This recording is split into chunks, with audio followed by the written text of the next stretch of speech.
Au cours d'une conférence de presse qu'il a animée le 1er mars dernier, Lousseni Camara, président de la Commission électorale nationale indépendante, a proposé la date du 8 juillet 2012 pour la tenue des législatives. Suite à cette sortie du président de la Commission électorale nationale indépendante, les acteurs politiques réagissent.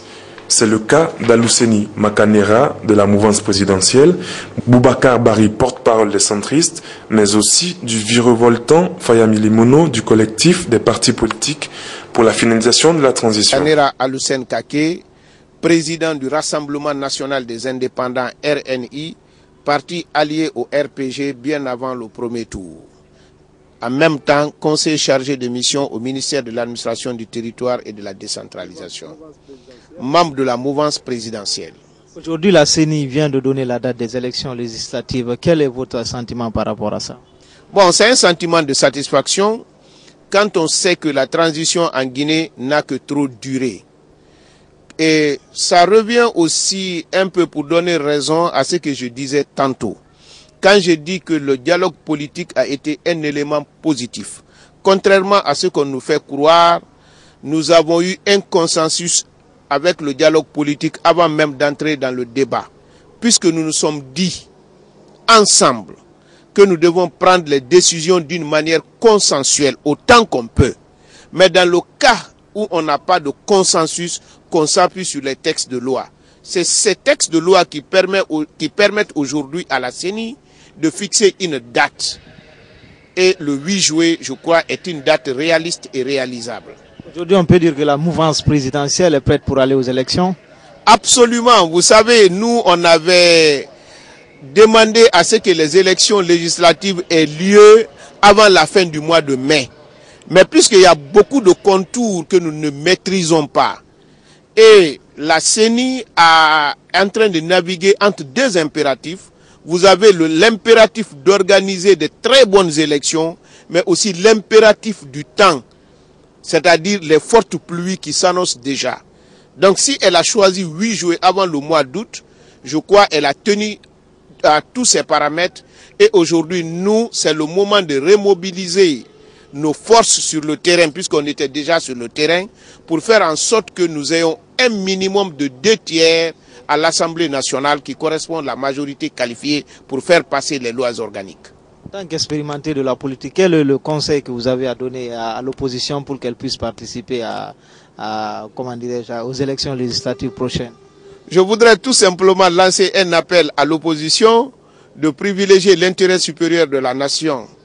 Parce que ce que nous avons en commun, c'est notre pays. Et tout le combat que nous devons faire doit se résumer à rechercher l'intérêt du peuple de Guinée. Surtout, je leur conseillerais de ne pas utiliser la politique de la chaise vide, parce que ça n'a jamais produit un effet positif. Et si je dois encore m'étendre là-dessus, je leur dirai, dans le cas où elle n'est pas prête à aller aux élections, mais de faire en sorte qu'ils utilisent les moyens légaux. Et les moyens légaux aujourd'hui, comme eux-mêmes prétendent qu'elles représentent 80% de la population, c'est de demander aux 80% de rester à la maison. Puisque s'il y a une élection où il y a moins de 20% des Guinéens qui prennent part, vous savez très bien que même moi de la mouvance présidentielle, je ne suis pas prêt à entériner une telle élection pour représenter le peuple de Guinée. Pour terminer, M. Makanera, quel est le message que vous avez à l'endroit des sympathisants et militants de l'Alliance Arc-en-Ciel? Je voudrais tout simplement dire aux sympathisants et militants de l'Alliance Arc-en-Ciel que notre parti est un parti fort et que ce parti a l'ambition de sortir notre pays de l'ornière et qu'aujourd'hui, si nous avons l'exécutif, les militants et sympathisants doivent tout faire pour que nous ayons une majorité qualifiée pour qu'on puisse faire passer nos textes de loi qui vont favoriser l'application efficiente du projet de société que nous avons présenté au peuple de Guinée, qui nous a permis aujourd'hui d'être au pouvoir. Puisqu'ils sont convaincus que nous sommes avec une opposition qui n'est pas constructive. Lorsque l'opposition dit que tout est négatif, La césarienne, elle est négative. La gratuité de la césarienne est négative parce que les épouses des leaders de l'opposition n'accouchent pas en Guinée. L'impôt de capitation, sa suppression est négative parce qu'aucun leader ne paye l'impôt. L'impôt, c'est le bas peuple. La suppression de RTS est négative, c'est tout simplement parce que ceux qui sont leaders des partis politiques sont assis sur les fortunes qui représentent plus que 500 ans de leur salaire. C'est autant vous dire que cette opposition se soucie très peu de ceux qui ont les revenus faibles. Une fois de plus, pour demander à ceux qui ont le revenu faible de soutenir le programme du professeur Alpha Condé qui est à l'écoute de ces gens qui ont des revenus faibles et qui doivent faire leurs attentes. Merci et bonne chance pour les législatives. Bon, merci beaucoup, mon frère. Remercie de me donner l'opportunité de pouvoir réagir à chaud par rapport à la question. Je n'ai pas de commentaire majeur à faire sur le choix de la date. J'avoue que j'ai été surpris, autant que beaucoup d'entre nous du centre, d'apprendre que la date du 8 juillet a été retenue pour le jour du scrutin. Et nous n'avons pas été informés, nous n'avons pas été saisis, nous n'avons pas été consultés de quelque manière que ce soit pour pouvoir donner ou participer, en tout cas donner notre avis par rapport à cette date. Nous avons été surpris. C'est ce que je peux vous dire principalement, véritablement surpris. Vous êtes surpris? Qu'est-ce que la loi prévoit en principe avant qu'un chronogramme... Bon, précis, clair et net, je ne le dirai pas avec autant de certitude, mais au moins dans les principes, compte tenu du fait que nous sortons d'un dialogue politique que vous connaissez, que vous avez suivi, autour duquel nous avons discuté d'un certain nombre de problèmes, et vous savez d'ailleurs que la définition d'une première date de façon unilatérale par la CENI avait créé tellement de polémiques et de supputations que cela a nécessité une rencontre au plus haut niveau avec le président de la République pour apprendre d'abord les esprits et ensuite favoriser ce cadre du dialogue qui vient de se tenir. Et au cours de ce dialogue, un certain nombre de recommandations ont été faites relatives à la révision des listes électorales, relatives à l'audit du fichier, à l'audit d'un certain nombre de tâches établies par la CENI. Nous sommes allés jusqu'à mettre un guide permettant la mise en place d'un expert avec un panel d'experts représentant les différents groupes politiques pour pouvoir favoriser et aider à l'élaboration de cet audit le plus rapidement possible. Nous attendions plutôt que pour nous une méthodologie de mise en œuvre de ces recommandations soit d'abord discutée avec les partis politiques pour nous permettre d'avoir une vision du temps imparti pour chacune des tâches sur lesquelles nous sommes arrivés au consensus avant de définir une date. Maintenant, je dis surpris parce que nous n'avons pas été associés à la définition de la date et on n'a aucun élément, nous n'avons pas été informés. Je n'ai aucun élément précis pour vous dire voilà les argumentaires qui ont amené la CENI à dire que le 8 c'est possible ou que le 8 ça ne sera pas possible. Donc tant que je n'ai pas ces éléments argumentaires, je ne peux absolument rien vous dire. Okay. Cette fixation de la date par le président de la CENI intervient au lendemain du séjour d'une délégation de l'Union européenne. Est-ce que c'est pas parce que cette délégation était là qu'on a pu mettre pression sur cette date et il fallait que le président trouve une date et suite à ça qu'il a donné une date? Est-ce que selon vous, cette date est tenable, la date qu'il a donnée? Écoutez, je pense qu'il faut qu'on soit quand même un peu lucide. Je ne pense pas que la présence d'une délégation de quelque nature que ce soit dans le pays doit nous amener à nous engager dans des dispositifs qu'on ne pourrait pas respecter. Et ça, c'est extrêmement grave. Parce que quand même, c'est des institutions républicaines, des institutions qui sont autonomes dans leur fonctionnement, mais qui nécessitent, dans l'exécution de leurs tâches, une certaine concertation avec les acteurs concernés. Bon, vous savez que la délégation de l'Union européenne qui est venue dans le cadre de l'article 96 de la Convention de Cotonou, qui permet de faire une certaine revue à mi-parcours des processus démocratiques mis en vigueur dans nos pays. Donc nous, on les a rencontrés et vous savez que les conclusions de cette mission peuvent favoriser le déblocage d'un certain nombre de choses principalement le 10e FED pour la Guinée, pour nous permettre d'accéder aux crédits nécessaires pour le financement d'un certain nombre d'infrastructures. Mais nous savons aussi que la mise à disposition de ces fonds ne se fera pas avant 2013. Donc nous sommes dans un dispositif pour nous permettre de finaliser la transition en mettant toutes les institutions démocratiques dont le pays a besoin. Donc je ne pense pas qu'une incidence quelconque d'un événement qui peut se passer en 2013 puisse permettre à quelqu'un ou au président de la CENI de prendre une décision. Je ne pense pas que l'explication se situe à ce niveau. Mais je dis, et je répète, qu'il est indispensable que la concertation puisse être un élément fondamental du processus de travail. C'est nous les acteurs politiques qui allons concourir. C'est ce que nous avons dit au dialogue. Le président de la CENI, moi je m'attendais à ce que la CENI invite les partis politiques en disant, ben voilà, nous avons fait un travail de fond, voilà la situation du travail. Ce travail nous permet de déterminer une date qui peut être le 8 juillet. Nous souhaiterions avoir votre avis sur la question avant de déclarer cette date officielle. Je pense que cette démarche aurait été plus simple, elle aurait été consensuelle et tout le monde se serait senti concerné par la mise en application du consensus auquel on a abouti. Donc, je ne sais pas, comme je l'ai dit, je n'ai aucun élément. Je ne sais pas sur quelle base la CENI a établi la date. Les différentes tâches que la CENI doit faire, il faudrait qu'on puisse avoir la planification dans le temps de ces différentes tâches pour savoir est-ce que ça pourra être fait. Vous savez qu'il y a une mutation qui va être faite par rapport à la gestion même du fichier entre le système SAGEM qu'on a utilisé pour l'élection présidentielle et le système Waymark qu'on voudrait utiliser pour les législatives. Bon, d'un côté, vous avez 600 kits de disponibles. De l'autre côté, vous avez 2000 kits de disponibles. On veut associer l'élaboration des cartes d'électeurs avec la distribution de cartes d'identité biométriques. Quel temps ça va prendre? Dans quelles conditions ça va se faire?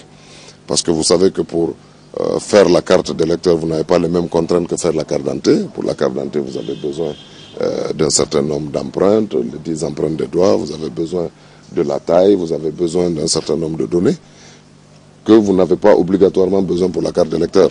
Donc, est-ce que tout ça s'est maîtrisé dans le temps pour pouvoir dire que ça peut démarrer à tel moment, finir à tel moment, les cartes imprimées dans telle période, distribuées dans telle période, les listes électorales révisées, affichées, recorrigées, pour que nous puissions arriver au 8. C'est pourquoi je dis que c'est extrêmement compliqué. Tout ce détail a été fourni hier par le président. Vous savez que notre voie de recours a toujours été de l'argumentation. Nous allons prendre les documents que la CENI a élaborés, nous allons les regarder.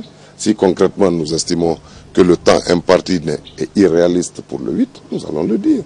Si nous estimons que le temps imparti peut être favorable au 8, nous allons le dire. On n'a aucun problème à ce niveau. Mais le problème de fond, tel qu'on l'a dit au dialogue et qui a été, disons, le point sur lequel il y a eu beaucoup d'achoppements, c'est la crédibilité de l'institution. C'est la crédibilité de la CENI. Nous souhaitons que tout le dispositif qui est mis en place puisse permettre à la CENI d'être crédible. Nous avons parlé de revoir les démembrements à l'intérieur, les CESPI, les CAR, ainsi de suite. Quel temps il nous faut pour le faire? Comment ça va se faire? Quel va être le niveau de représentativité des partis politiques? On est 167 partis. Est-ce que les 167 partis vont y aller? Non. La loi dit que c'est les partis qui sont appelés à concourir qui doivent faire partie de ces démembrements. Qui va concourir? Comment? Il y a beaucoup de préalables à lever. Donc, pour nous, nous attendons de recevoir ces documents officiels. Lorsque nous aurons ces documents officiels, nous allons nous prononcer. Nous utiliserons les voies qui sont les mêmes, c'est-à-dire les médias, les vôtres, pour pouvoir donner notre point de vue sur la question. Nous avons tous été surpris d'apprendre cette date, comme tout le monde. C'était le 1er mars. Notre première déception, c'était d'abord parce que, à la rencontre du président de la République avec les leaders politiques le 15 novembre, une promesse avait été faite au peuple de Guinée. La promesse, c'était que toutes les décisions importantes, surtout liées au processus électoral, seraient prises de façon consensuelle, notamment la date des élections aurait été fixé de façon consensuelle. Aujourd'hui, le fait d'apprendre la date comme tout le monde est, à mon avis, un recul par rapport à ce qu'on avait considéré en ce moment comme une avancée. Mais lorsque vous arrêtez un peu sur les informations données par le président de la CENI à l'occasion de cette conférence de presse, c'est que nous avons observé également un autre recul par rapport aux conclusions même du dialogue qui vient de se terminer au Palais du Peuple. Entre autres conclusions, il a été retenu qu'un audit devait être fait. Mais avant que l'audit ne soit fait, on devait faire élaborer les termes de référence, élaborer le guide d'élaboration des termes de référence. Une fois les termes de référence élaborés, les acteurs devaient approuver, c'est-à-dire les acteurs politiques devaient approuver ces termes de référence. Et un appel d'offres devait être fait pour sélectionner l'auditeur. Alors, lorsque nous avons appris que le jour que le président de la CENI tenait sa conférence de presse, l'audit en sait, et plus loin, il a dit, une autre opération qui commence simultanément, c'est la sélection d'un opérateur de la révision. Ça, c'était étonnant. Alors, parce que poser le problème en termes de sélection d'un opérateur venait à dire qu'on a déjà pris la décision de tourner la page de la SAGEM qui a été consensuellement et par appel d'offres sélectionnée. Alors qu'il n'en a jamais été le cas. Et ça présume même le résultat de l'étude déjà. Alors qu'on aurait dû attendre au moins et on aurait dû suivre les recommandations du dialogue pour essayer de faire l'audit. Et puis, une fois l'audit terminé, on prend la décision en toute connaissance de cause si on maintient la SAGEM ou si on fait face à un autre. Mais nous dire qu'un processus a déjà commencé, c'était plutôt un recul.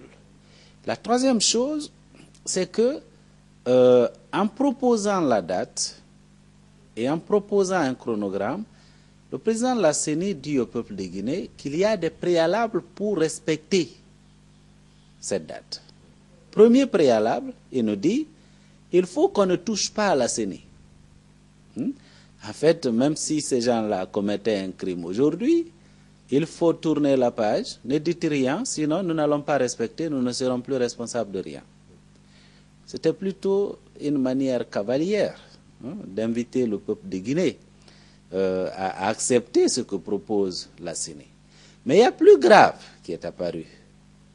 C'est que le deuxième préalable est une violation de la loi, de la Constitution et du Code électoral. Lorsque vous lisez le Code électoral en son article 63, il est indiqué là que le territoire national est la circonscription électorale pour les élections des députés sur les listes nationales et sur les élections et pour les élections présidentielles. Ça veut dire quoi?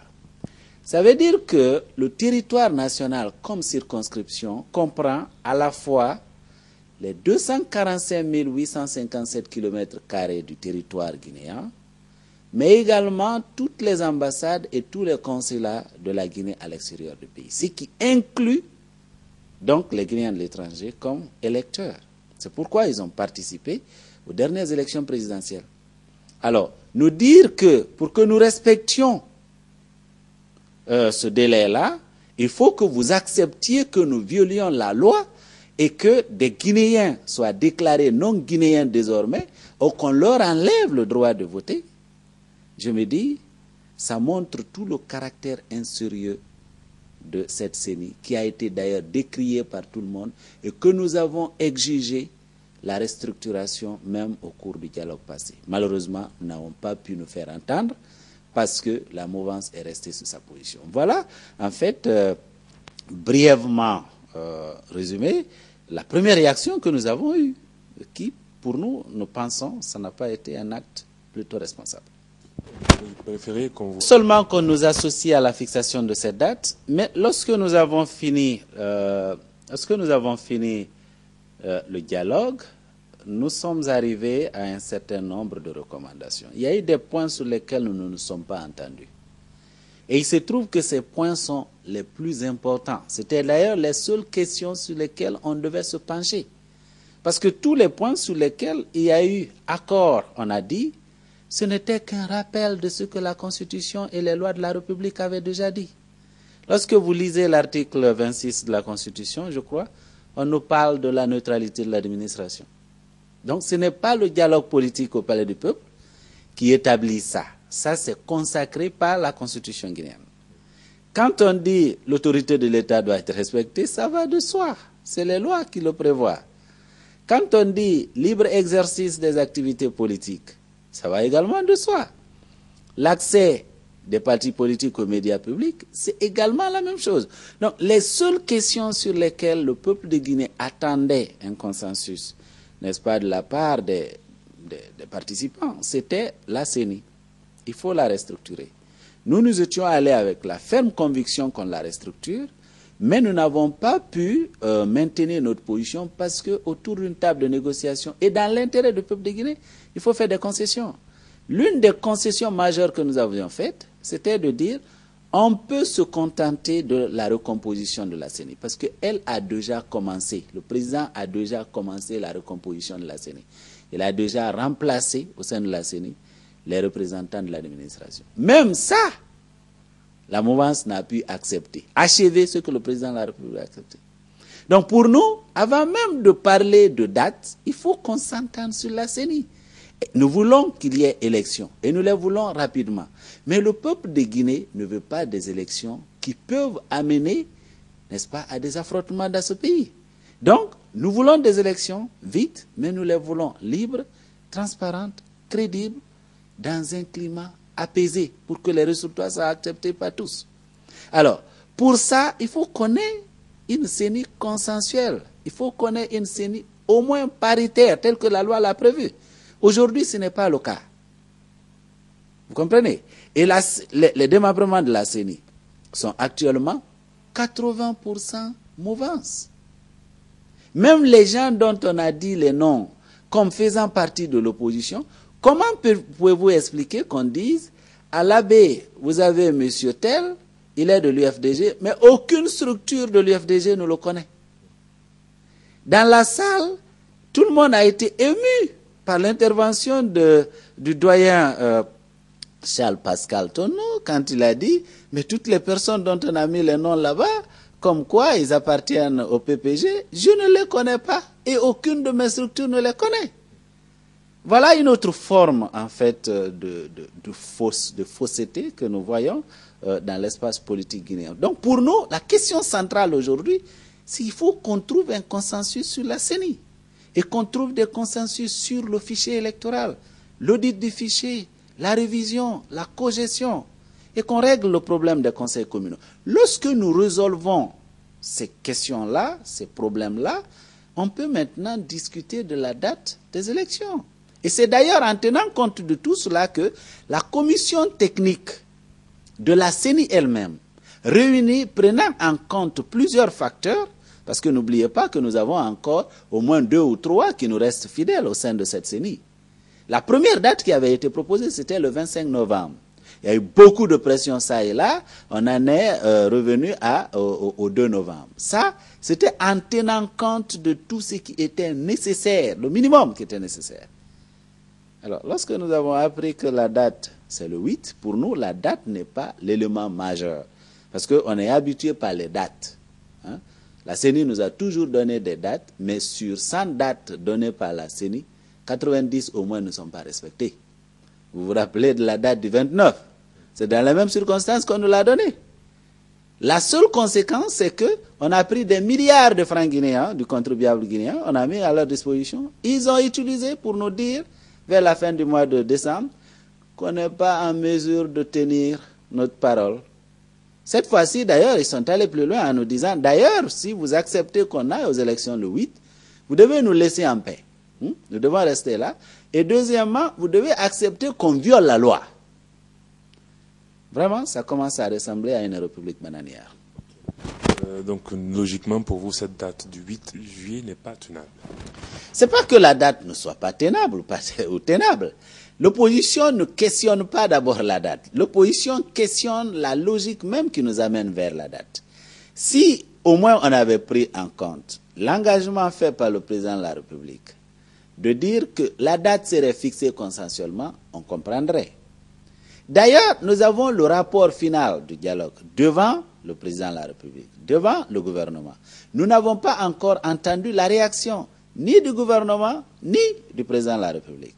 En tout cas, à moins qu'il ait réagi, que moi je ne sois pas au courant.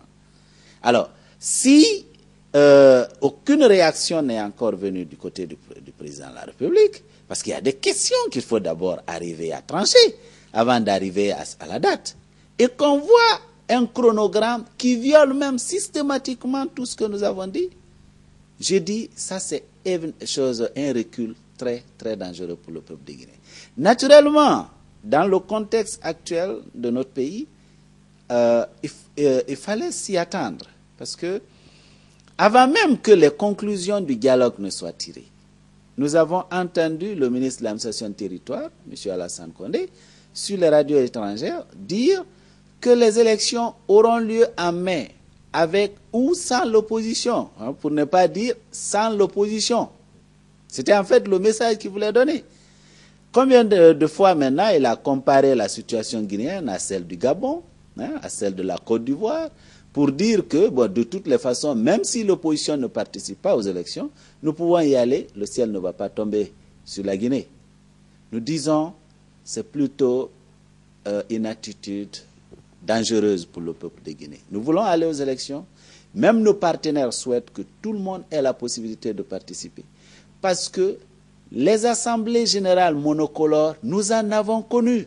26 ans avec le PDG, c'était les mêmes qui étaient à l'Assemblée nationale.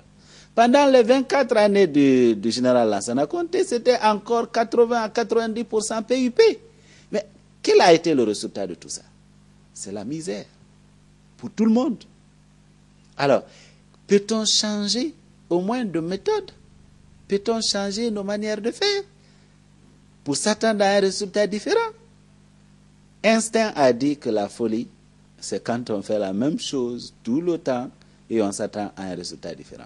La Guinée doit changer de manière de faire si elle veut obtenir un résultat différent. Nous avons expérimenté les assemblées monocolores. Il faut qu'on en finisse avec ça, qu'il y ait une vraie Assemblée nationale représentative de la situation politique guinéenne pour que les gens qui s'intéressent véritablement à l'intérêt du peuple de Guinée travaillent à la satisfaction de l'autre. À la fin, carte blanche à vous. Est-ce que vous avez en 2 mots quelque chose à dire à ces personnes qui vous regardent aujourd'hui? Ben, ce que je peux dire à tous les compatriotes, surtout de l'extérieur, qui ont la possibilité d'accéder aux informations de Guinée News qui leur donnent, si vous voulez, de l'intérieur des choses précises, c'est que nous continuerons le combat. Vous êtes des Guinéens et vous demeurez des Guinéens. Nous allons nous battre pour que, comme aux élections présidentielles, vous ayez vous aussi la possibilité de voter aux élections législatives, au moins pour les listes nationales. Et au peuple de Guinée, nous disons, n'acceptez pas la manipulation qu'on a toujours connue. Ça, c'est quelque chose qui a été la seule constance en République de Guinée depuis 1958. Nous devons changer pour que nous ayons un résultat différent. Docteur, merci. C'est moi qui vous remercie.